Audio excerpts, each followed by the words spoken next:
El Rey Oscuro, de C.S. Pacat, capítulo 5. Señorita Kent. El hombre se dirigió directamente a Catherine, aunque sus tutores, su tía y su tío, no se acercaban todavía. Estaban bajando del carruaje junto a su hermana menor. Me temo que Lord Crashaw llegará tarde. Se ha producido un accidente en el muelle. ¿Un accidente?, preguntó Catherine. ¿Qué ha pasado? Ataviada con su mejor vestido nuevo, de muselina blanca, esperó a que bajaran el equipaje del carruaje. La doncella de su tía, Annabel, había pasado horas probándole distintos peinados antes de decidirse por uno con tirabuzones dorados a cada lado del rostro y un delicado lazo rosa que resaltaba el fresco rubor de sus mejillas y el azul de sus ojos grandes. «Uno de los barcos de mi señor se ha hundido en el Támesis». «¿Hundido?», exclamó Catherine. «¿Él está bien?», preguntó tía Ellen con estupefacción. «Mi señor está ileso. Era un barco de mercancías. No estaba a bordo. Os envía sus disculpas porque hoy no podrá estar aquí para mostraros la casa». La casa, su nueva casa, la que le había proporcionado su prometido, Simon Crean. Lord Crenshaw. Simon era el hijo mayor del conde de Sinclair, el heredero de su título y de su fortuna. Su padre era el propietario de la mitad de Londres, según se decía. En una ocasión, Annabel le había susurrado: «de la mitad cara». «No son necesarias, lo comprendemos, por supuesto», dijo tía Ellen. «Por favor, acompáñenos». «¿Estás segura?», le había preguntado la tía Ellen a Catherine, tomándole las manos y sentándose en el sofá con ella el día en que Lord Crenshaw se declaró. A sus 16 años, Catherine todavía no había sido presentada en sociedad, pero sus tíos habían concretado pequeñas visitas de los caballeros más respetables con la esperanza de mejorar sus perspectivas. Aunque eran hijas de un caballero, Catherine y su hermana eran huérfanas sin fortuna propia, y la joven había sabido desde hacía mucho tiempo que el futuro de su familia dependía de su habilidad para conseguir un buen matrimonio. Pero sus posibilidades, debido a las circunstancias, eran escasas. «Una belleza extraordinaria», fueron las palabras que pronunció la señora Elliot mirándola a través de sus anteojos. «Es una pena que no tenga fortuna ni contactos». Catherine recordaba la primera visita de Lord Crenshaw como un torbellino de preparativos. Se pellizcó las mejillas para darles color mientras su tía le aseguraba que lo adecuado era no vestir joyas, y Annabel miraba por detrás de la cortina, esperando la llegada del carruaje. «Es majestuoso», había dicho Annabel, «brillante madera negra, con un cochero y 2 lacayos muy elegantes. Hay 3 perros negros en la puerta del carruaje, un blasón familiar muy noble y molduras doradas en los laterales». Annabel tomó aliento. «Ya está saliendo. Oh, señorita Kent, es muy atractivo». Mientras la escoltaban hasta la enorme entrada columnada de la elegante mansión londinense, Catherine decidió que nunca había estado más segura de nada. El edificio tenía proporciones preciosas, con su elegante fachada e hileras de altas ventanas a intervalos constantes. Parecía una casa donde solo viviría la familia más refinada. A su espalda, el cochero dio un latigazo y gritó «¡Arre!», y el carruaje se dirigió a los establos tras la casa, porque era lo apropiado que una gran casa como aquella tuviera un carruaje propio. Se giró para mirar al hombre. Se trataba del señor Prescott, uno de los abogados de Lord Crenshaw. El señor Prescott tenía un rostro distinguido y arrugado y el cabello gris bajo su sombrero de copa. «¿Lord Crenshaw ha vivido aquí alguna vez?», le preguntó a la entrada. «Sí, así es. En su juventud, a menudo se alojaba aquí. En verano, por supuesto, vive en Rutherglen con su padre. Cuando está en la ciudad, alquila una casa en la plaza de St. James». Rutherglen era una mansión familiar en Derbyshire. Lord Crenshaw le había descrito sus ondeantes campos verdes, el aspecto sureño que le proporcionaba el lago y los senderos curvados por los que pasearían en verano. Rutherglen eclipsaba al resto de casas de Lord Crenshaw y alojaba los valiosos artefactos que traía de todo el mundo. Se descubrió imaginando sus paredes cubiertas por el manto de la hiedra y su torre campanario ornamentada con ménsulas y cómo sería caminar por la finca sabiendo que era suya. «Así que él vivió aquí», dijo Catherine casi para sí misma. El abogado sonrió.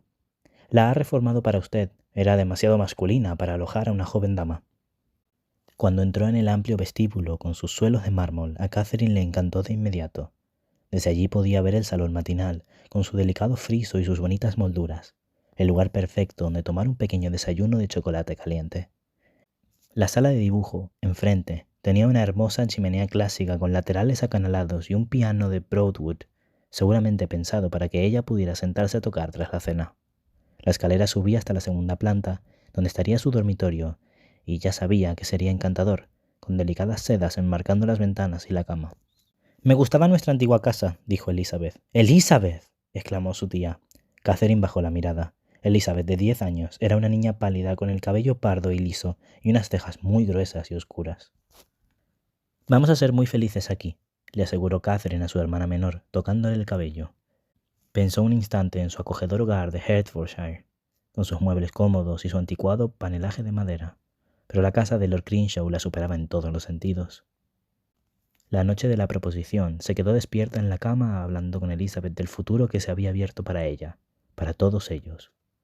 «Nos casaremos en la iglesia de San Jorge. Yo lo haría de inmediato, pero la tía Ellen dice que debemos esperar hasta que cumpla 17 años.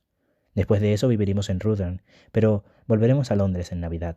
Lord Crenshaw dispondrá una casa para los tíos y tú podrás quedarte con ellos o con nosotros, como desees.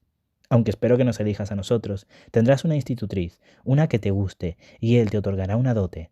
Así que tus opciones de una buena boda serán mayores. Oh, Elizabeth, ¿alguna vez pensaste en que seríamos tan felices?» Elizabeth frunció el ceño con su severa uniceja y dijo: «Yo no quiero casarme con un viejo». «Serás lo bastante rica para casarte con quien quieras», le aseguró Catherine, abrazando a su hermana con afecto. «Disculpe a la pequeña», dijo la tía Ellen al señor Prescott en aquel momento. «La casa es extraordinaria». «Por supuesto, todavía tienen que conocer al servicio», continuó el señor Prescott. «Lord Crenshaw lo ha organizado todo. Había más personal del que Catherine había esperado. Contaban con una ama de llaves, un mayordomo y criados para la casa principal, un cocinero y ayudantes para la cocina, un ujier, un cochero y mozos de cuadras en las caballerizas, y rebentes, doncellas de distintos tipos que Catherine no logró identificar. Su tía los saludó a todos e hizo las preguntas pertinentes sobre la organización de la casa. Catherine descubrió, satisfecha, que tenía su propia doncella, la señorita Dupont. La señorita Dupont era una joven de cabello oscuro con un estilo elegante y resultaba perfecta como la doncella personal de la señora de una casa de categoría. Con el apellido Dupont podía ser francesa, pensó Catherine, animada porque había oído que una doncella francesa era el mayor signo de sofisticación. La señorita Dupont no tenía acento francés, pero de inmediato se ganó el afecto de Catherine al decir: «Oh, es incluso más hermosa de lo que decían, señorita Kent. Los nuevos estilos le quedarán muy bien». Catherine estaba contenta, imaginando todos los vestidos que tendría. «¿Has oído hablar de mí? Lord Crenshaw habla de usted a menudo, con las más altas alabanzas». Por supuesto, Catherine sabía que Lord Crenshaw tenía buena imagen de ella. Se había dado cuenta de ello incluso en su primer encuentro, por cómo la miraba, evaluándola con atención. A sus 37 años era lo bastante mayor para ser su padre, pero no había ni rastro de gris en su cabello, que llevaba al natural, con un estilo clásico y del mismo castaño oscuro que sus ojos. Y Annabel, la doncella de su tía, le había asegurado que tenía muy buena figura para su edad. Catherine podía imaginárselo a caballo, inspeccionando su importante hacienda o organizando su plantilla de sirvientes. Lady Crenshaw. Todavía tenía que acostumbrarse a la idea, que siempre iba acompañada por una pequeña emoción. Asistiría a bailes y a fiestas en mansiones, celebraría reuniones elegantes y tendría vestidos nuevos cada estación. Justo estaba pensando en que quizá podría usar algunas joyas, ahora que era una joven prometida, cuando la señorita Dupont le señaló las escaleras. Su habitación se encuentra arriba. El movimiento provocó que la manga de su vestido se levantara un poco. «¿Qué le ha pasado en la muñeca?», preguntó Catherine. La señorita Dupont se bajó la manga con rapidez. «Lo siento, señorita Kent, no pretendía que lo viera». Catherine no pudo evitar mirarla. En la muñeca de la señorita Dupont había una cicatriz de una quemadura con forma de S. Catherine se obligó a apartar los ojos, sintiéndose extrañamente incómoda.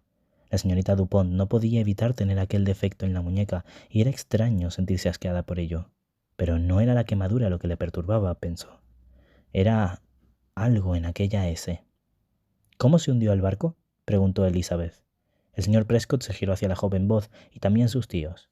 Catherine abrió la boca para callar a Elizabeth de nuevo, pero su tía dijo con lentitud: «Es extraño que un barco se hunda en el río, ¿no?». Los sirvientes la miraron, y después se miraron el uno al otro. El señor Prescott no contestó de inmediato, pero parecía preocupado, como si hubiera algo que se sintiera reacio a contar. Captó y mantuvo la atención de Catherine.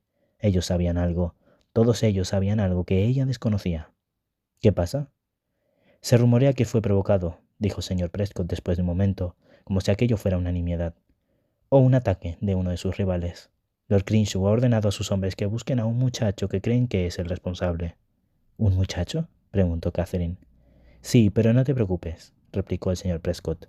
«Lo encontraremos pronto».